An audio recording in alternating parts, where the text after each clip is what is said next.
Həyitimizdən yığdığımız pərpətonu istifadə edəcəyik. İlk öncə pərpəton və lazım olan bütün məhsullar yuyulur, sonra başlayırıq iş prosesinə. Hər vaxtınız xeyir olsun.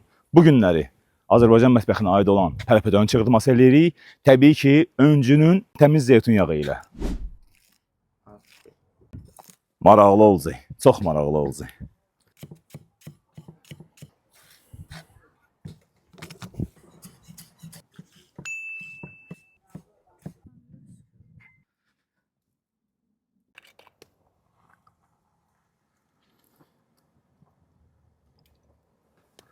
Öncü yağı işlətməkdə məqsədimiz odur ki, yeməyimiz daha da dadlı olsun.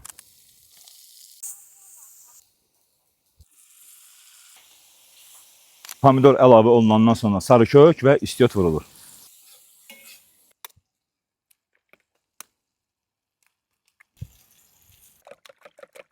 Qovurmamız hazır olandan sonra doğranmış pərpəton əlavə olunur və ağzı 5 dəqiqəlik bağlanır ki, yumşalma daha yaxşı olsun. Yumurtasını əlavə edib, ağzını bağlayıb hazır olmasını gözləyirik. Çığırtmamız hazırdır. Dadına baxıb fikrimiz deyirik. Dadı həqiqətən də möhtəşəmdir. Çünki keyfiyyətli yağla, keyfiyyətli məhsullar birləşəndə heyrətamiz bir dad alınır. Kanalı dəyişməyin. Görüşürüz inşallah.